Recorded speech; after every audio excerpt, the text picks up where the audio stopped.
Occupy Wall Street was something we wanted to support. And so we immediately did that. And we were, some of our New York organizers went to the General Assemblies that helped to plan it to make sure people knew about our support. We published a letter about our support. When US Day of Rage became the organizing entity that started, we did a mutual statement of support. So there was immediately a link between October 6th movement and the Occupy movement that we continue to hold to this day. We see a very strong link there. And we were happy when we had, by the way, we had organized about 35 state coordinators, and when September 17th began, a lot of them decided they want to stay home and organize Occupies in their community. Again, we thought that was great. A national movement was what we needed, and if people could do more at home rather than in Washington, we were very supportive of that. So we encouraged our organizers to stay in their home area and organize a nationwide Occupy movement. Now, when we started this, we didn't expect Occupy to last this long. We actually thought it was maybe a month or two tactic. But the DC government is very smart about how to keep things down, and they kind of used the soft pillow approach for most of the time and allowed us to continue. And so here we are today. Now, I'm glad to see the Occupy movement morphing. I think more and more occupiers now know that it's not just about occupying public space. It's about really creating a long-term movement for transformational, some would call even revolutionary, change.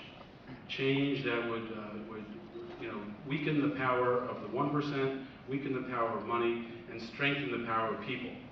Create a real democracy, not just in the government, where we want to see a participatory democracy, much more than just voting, but also in the economy, where you want to see democratized economic institutions so people get control over their own economic lives and over the economy as a whole. And so I think we're in this kind of interesting moment right now in the movement. We're trying to figure out next steps. That's why we organized the National Occupation of Washington, D.C. when it was brought down from Wall Street by someone who was with their Direct Action Committee, and we decided to go ahead and do that. Frankly, I was exhausted of Occupy at the time. So ever since we refused to, we started to call out Democratic Party operatives for trying to infiltrate the movement. We've been facing daily false attacks about me being a thief and me being a corrupt leader and all sorts of exaggerated nonsense. But almost daily since December, and we see, I think, the roots of the source of what that's flowered here. So it's been I was ready to kind of move back to the Occupy movement, but since we had agreed to organize it, we went ahead and did it. And if you look at the Occupy Washington Post, you'll get a sense of where this movement is going, and it's taking itself very seriously. 75 workshops on a wide range of issues that will build this movement to a whole nother level. And from that gathering, and from that networking, we will decide where we go next. And we will go somewhere next. The thing about movements is you don't know where they're going to go. It was 1955 when Rosa Parks sat on the bus. It wasn't until 1960 that you had the freedom rides, and 61 when you had the lunch counter sit-ins. So it's not a constant upswing. There's ups and downs, and so we need to figure out where we want to go, and look for opportunities to get there that we don't even know exist at this point. We don't even know what opportunities exist at this point. What we have to do is be organized, educated, and mobilized, and ready to act. I see some opportunities in the future. I'm sure see different opportunities, and I think when we come together and talk about it, we're going to be finding an amazing direction that this country is going to go. I want all of you, if you haven't occupied public space, I still want you to be part of the Occupy movement. Because this is not just about occupying public space. This is about taking the government and taking power. Taking power for people and taking power from money. That's what this is about, and that's why you're all here, to control the corporation and give power to the people. Thank you all very much.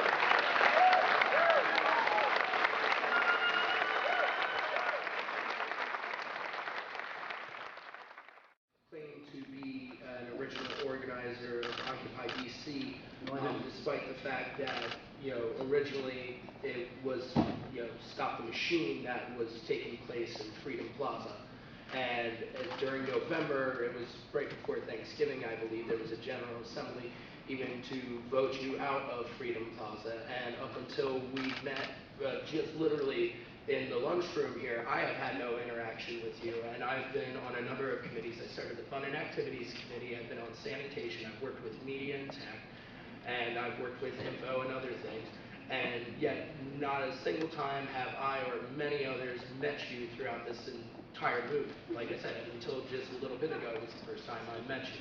So I am confused as to where you claim to be an organizer or directly involved in months at all with our movement.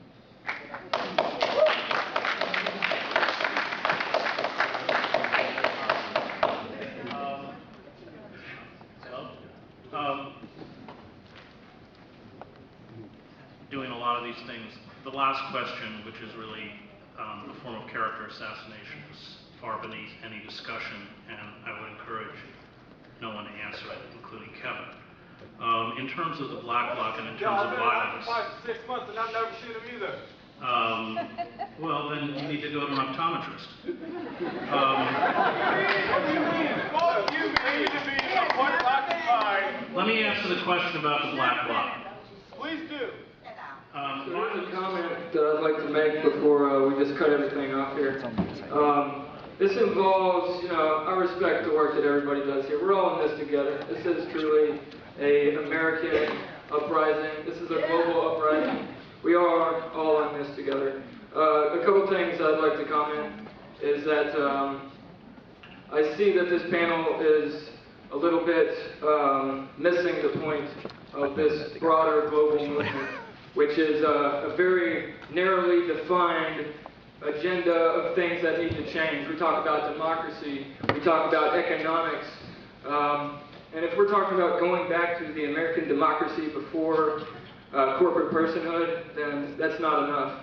And if we're talking about economics, changing the Fed, just making everybody comfortable enough again, and then we're going to stop fighting, that's not enough. So I just want to, well, what I am saying is that this very panel, in my opinion, is detrimental to what we're doing, and the fact that people, all of us, need to start rising up and becoming the leaders here. I see a panel of males. I see a panel of white males. I think a large, there's one woman up here, and 6 males speaking. One of the biggest challenges we have faced is people's blind intuition about what they see is wrong and not standing necessarily in solidarity with others. It's good that you have, what you think, but I encourage everybody in the audience as well, to stand up for your own fights. And I think it can be clearly seen in this audience that, this is mostly older folks, this is mostly white folks, and I think that's something that we're going to have to address, because this is much larger than an American problem. This is a global problem. These are oppressions that we're facing that we can't even understand. I came here for my own reasons, as all of you did. You were feeling pain to yourself. But now that we're here, we also have to stand in solidarity with all these other problems that we can't even understand.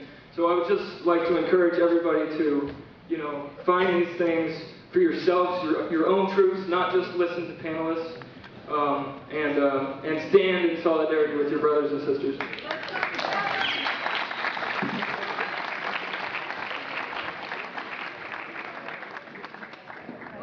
This happened in the United States. And so that's what happened in Freedom Plaza. What happened in Freedom Plaza, and I think we gave access to one of the infiltrators. We didn't know who the infiltrators are. We were just guessing. But I think one of the infiltrators, we actually said, here, talk to our bookkeeper, But it ended up causing more trouble than solving by giving more information. It didn't actually solve the problem. But we were totally transparent. This is what I'm talking about social capital. This right here is building up social capital. And one thing we weren't here to hear when I earlier was before Occupy DC started, I contacted people who were organizing and suggested we work together. We all agreed we would. When first week Occupy DC started, before we started, I went to Occupy DC and I participated in the General Assembly, participated in ALEC protest, talked at the thing briefly about let's join together, lots of twinkles from everybody. There was one person at McPherson, Melissa, who works for SEIU, who went from group to group to group and caused divisions. Once those divisions happened, they got bigger.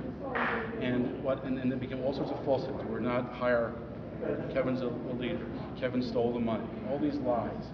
And they just got to be real true. So I asked our liaison, because we wanted to try to solve these problems. We still wanted to merge together. We thought that we'd be stronger as a movement if we were one. I would still want to do that. I I still want to do that. I think we would be stronger as we're one. I've always wanted that. But what happened was, when we tried to do that, we would get shut down by a few people at McPherson who would make it impossible. I don't think they were the majority. They are not the I think majority. there were a few. They are not the majority. They are I agree. a vocal But minority. that's what I say. They're the loudest. That's what they are. They are the unfortunately. loudest, but they're also the most present. And that's what I mean about building social capital with So them. anyway, my point was and going me to be building social that my point was going to be capital that Janelle, who was our liaison, we asked her, should we go to the General Assembly and talk about these issues? Because we saw all sorts of misinformation coming out. And Janelle said she thought that'd be counterproductive. That would make it worse. So we And said, I'm sorry that happened, but so we again, decided not to. building social We capital. followed her advice. Again, building social capital is this. It's not going to the GA necessarily. And when I heard the It's- attacks, I offered people to come meet with us. We'd be glad to talk about it, but no one ever took us up on it. In fact, it was rumoured that the meeting was scheduled the night we were out of town, and then it became an attack on us behind our back. When the next day we were going to the Plaza to discuss now DC. And when we got to now DC, by the way, all the attackers were not present. No one who attacked us came and talked to us to our face. I was not there. I only read what happened with that. But again, from here on, building social capital is being That's there. why I said be out boots here on the talking to ground. anyone. Happy to Being talk. there, boots on the ground. Being with her when she's out there protesting. I Or do she as much needs as I can something do. at night, she doesn't have a place to sleep. Or I don't know what else. I do as much as I can do. Like I said, he did, yes, and also supporting bank or what? that though. Or this gentleman, Kevin, this No, we gentleman tried at that. CPAC, I was saying, I was standing there in my teacher clothes, and this guy who was a few years older than me started attacking me as a public school teacher about my pension. And I stood there, I didn't even know them, and said, I need de-escalation. I'm dressed in, School teacher clothes. very nice clothes, and these guys come over and de-escalate the situation. That was building social capital. That's all good. All right, I'd like to, I have a number of my brothers and sisters here from McPherson. We've been discussing that he says he is not trying to claim that he represents Occupy DC, but that Occupy Washington DC is a separate name to specifically come up with to try to distinguish them from us. Right. I don't think it was the best name to come up with, but I understand the method, and I believe you. If, and I know this sounds kind of messed up. I'd like us to solve this problem. This man is intelligent. He knows his stuff. He's done a lot of work, and we might disagree with his methodology, but I would like to try to solve this problem. So, us here, who are part of the movement,